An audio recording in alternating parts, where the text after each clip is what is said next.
ഏകദേശം ഒരു 500 രൂപ ഉണ്ട്. നല്ല ഭംഗിയുണ്ടായിരുന്നു. പിന്നെ എൻ്റെ കയ്യിൽ കാശില്ലാത്തതുകൊണ്ട് ഞാനത് മേടിച്ചില്ല.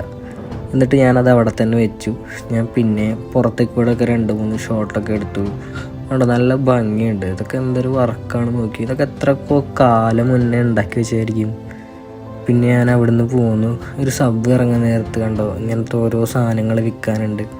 കണ്ടോ ഇതിൽ കുറേ സാധനങ്ങളുണ്ട്. ഇതിൽ ഒരെണ്ണം മറ്റേ സ്വാമിജിയുടെ മറ്റേ ഞാൻ പറഞ്ഞില്ലേ ഒരു ഷോട്ടിൽ അതൊക്കെ ഉണ്ട്. പിന്നെ കുറേ മോതിരം, ഓർണമെൻറ്റ്സ്. പിന്നെ ഇതാണ് രാഷ്ട്രപതി ഭവൻ. എനിക്ക് ഓട്ടോക്കാരൻ കാണിച്ചു തന്നതാണ്. ഇതിൻ്റെ ഉള്ളിലേക്ക് കയറാൻ പറ്റില്ല. അപ്പോൾ ഞാൻ പുറത്തുനിന്ന് ഇങ്ങനെ ഓരോ വീഡിയോ ഒക്കെ എടുത്തു. ഞാൻ ഉള്ളിലേക്ക് കയറാൻ പറ്റാത്തതുകൊണ്ട് ഞാൻ അവിടെ തന്നെ എടുത്തിട്ട് ഞാൻ പിന്നെ പോയി. പിന്നെ ഞാൻ അടുത്ത് പോയത് ഇന്ത്യ ഗേറ്റിലേക്കാണ്. നല്ല ക്രൗഡ് ഉണ്ടായിരുന്നു കേട്ടോ. ഇവിടെ എപ്പോഴും നല്ല ക്രൗഡ് ഉണ്ടാവും. കണ്ടോ ഇന്ത്യ ഗേറ്റ് കണ്ടോ. എന്നിട്ട് ഞാനിങ്ങനെ ഇന്ത്യ ഗേറ്റിൽ കൂടെ അങ്ങോട്ടൊക്കെ നടന്നു.